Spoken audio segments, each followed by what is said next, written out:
Hello everyone, welcome back. JavaMentor.net here. In today's video, let's learn about SQL databases. So let's first install SQL database on our computer so we can work with it.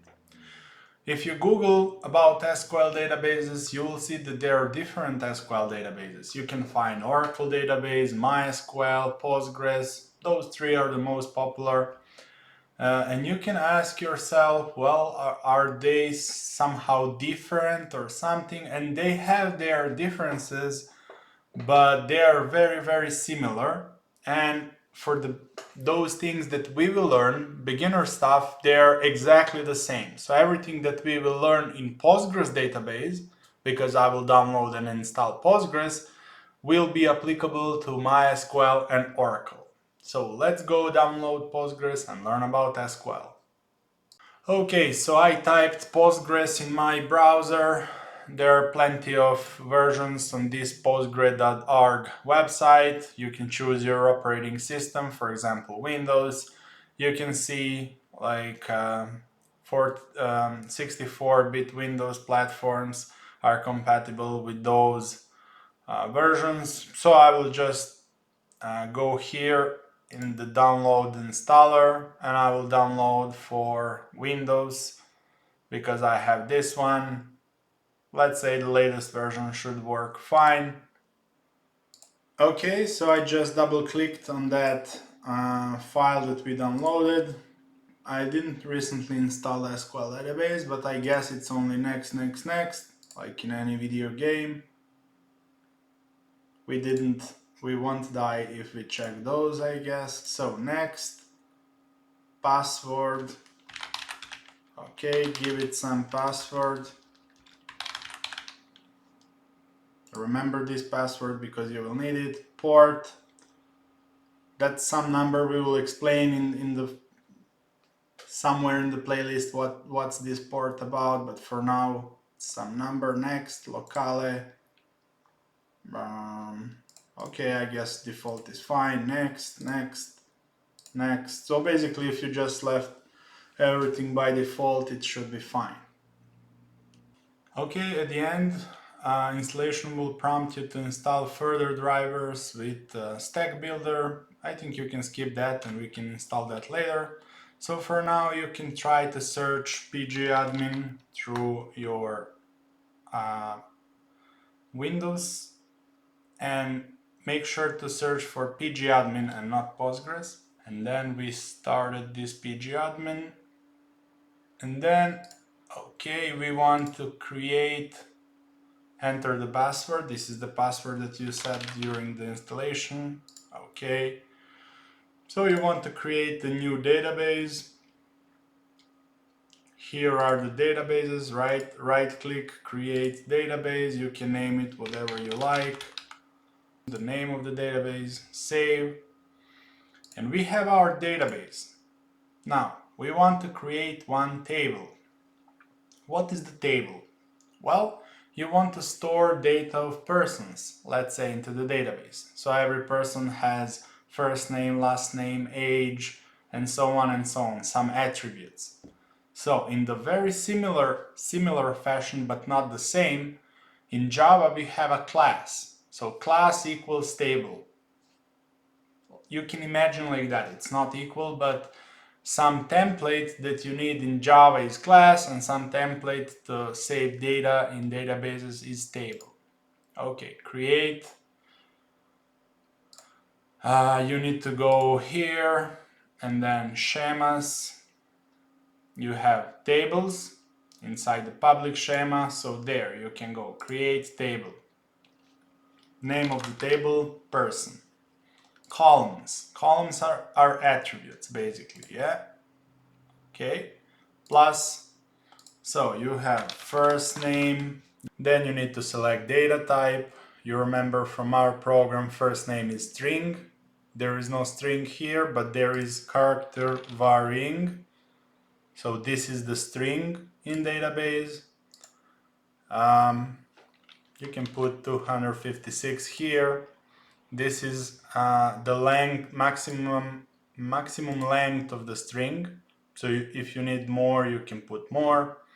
And here it's asking you, is this string possible to be null? So you can even say, I want every time for every person first name to be not null. And I will check primary key for now for a second. And we will see later on what's going on with this primary key. Actually, even better like this. Every person has social security number, right? Social security number, which is also varying. You see, in Java, you can have two same objects. If you compare two same objects using equals, the result will be true. But in the databases, every record needs to be different. And the primary key is saying which field needs to be different. So SSN needs to be different. Two persons can have same first name, because first name is not a primary key, but SSN must be different. Okay, let's add just two more attributes. So, okay, take a note that first name must be something different than null. And we can save this table. Take a note that at every time you can right click onto your table properties and to see what are your columns. And funny fact, we see that we forgot to change this bit varying to character varying. Okay, we will just for a second delete this row. Okay, and we will delete this row for a second, yes. And then we will add new SSN, which is our character, our string basically, character varying. We will mark that as primary key. And also we will add new one, which is last name, also character varying, right? Okay, that's much better now. And now you can click right here, right click here, refresh tables, and then you can click right click on a person, scripts, select script, and if you click execute refresh here or F5, you will see all persons that are currently in your table. You don't see any person because we didn't inserted any person, we just created a class, a table actually, table. But you can see what are the attributes and what are the data types. Okay, right click onto the person, scripts, insert script. And now what we can see is that this tool, pgadmin, created us a script for inserting. We just need to replace those quotation marks with the actual data. Okay, let's try execute. And this is a very instructive moment because in Java, strings are surrounded by those quotes. And in SQL, you need to surround them with apostrophes. But as you can see, Boolean and age, they are not surrounded. The same way in Java, they are not surrounded, right? But string needs those apostrophes. Okay, play. Query return successfully, insert 0, 1, whatever. Let's give it a try. Scripts, select script. Then we can click play here. Whoa, we have one person. Awesome. Let's try to add another person. Right click here. We can go script, insert. Okay, let's play. Let's add one more. Take a note that I will try to insert a new person with the already existing SSN, and we should receive an error. It says key already exists, violates unique constraint. So this needs to be unique as we talked. So if we create some unique, that's it. And now we have, if we try right click select script here, we have few persons into the database, right? Now we need to learn how to select data properly. So take a look closely into this script for fetching data, right? So it says select and then name all the columns, and then it says from this table. Give me those columns from this table. Obviously, if you have multiple tables, if you change table here, you will get data from another table. But what you also can do, if you omit one of the columns here, we omitted age, you see result doesn't include age column. So you can just omit another column. That column is not present in the result. So you can manipulate which columns you need, because not every time you need all columns, right? Also, one very important thing is star here. If you go with star here, so select star from person, this indicates give me all columns that are presented on that database, right? Okay, now that's a story about how to select some of the columns. But whatever you write here, you will get all persons, right? Let's say I want only a person where SSN equal 1. So I will say select all columns from person where SSN equals 1. This is a string, so we need those apostrophes, and this is a comparison operator, right? Well, it says operator does not exist. This is unknown. And this is because this is the operator in Java for comparing two sites. But in SQL, a comparison operator is only 1 equals. So you need to go this way. Okay? And as you can see, we only received only one person. If we change SSN here, we will receive another person. This is not possible with files. You remember, you need to read all the files from the beginning till the end of the file, but here you can extract only one chunk of data using this very nice language, which is called SQL language. Let's try something else. Let's see. Okay, where, let's say, age is between 30 and 40, so that will return me and Djokovic and not Federer.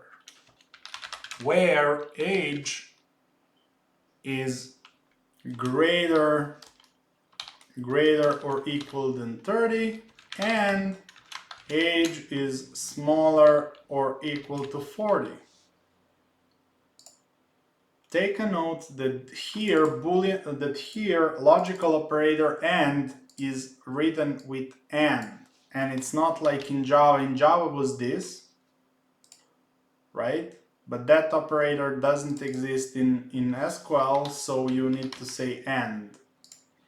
Okay, now we received two guys. Also, what we can try is, let's give it a try. Let's fetch all of them. Let's say where SSN is equals to 1 or SSN is equals to 2. So this will give me and Djokovic, right? So you can play in the similar fashion with where condition. This is the condition that needs to be fulfilled in order to retrieve persons. So let's try to delete one person, right? So instead of select star, you can go delete from person, and then you can specify which persons you want to delete. So we can delete multiple persons. So we want to delete persons where SSN is 1 or SSN is 2. Execute, deleted, 2 persons deleted. So if you try now select star from this, and let's select all persons, you'll see that we only have a person which is not deleted. So we now know to select data, to delete data, to insert data. The only fourth operation is to update data. So let's update age of the Federer using update command. Okay, this is the update operation. So update, and then you say which table you want to update. which field you want to change and for which records you want to change that field. So you are saying set age equals to 22 for all persons where SSN is equals to 3. And if you click execute, you'll see that one row is executed. If you try to select Federer now, you'll see that he has age 22. He is much younger. And that's it about basic operations, basic 4 CRUD operations. Create, read, update, delete.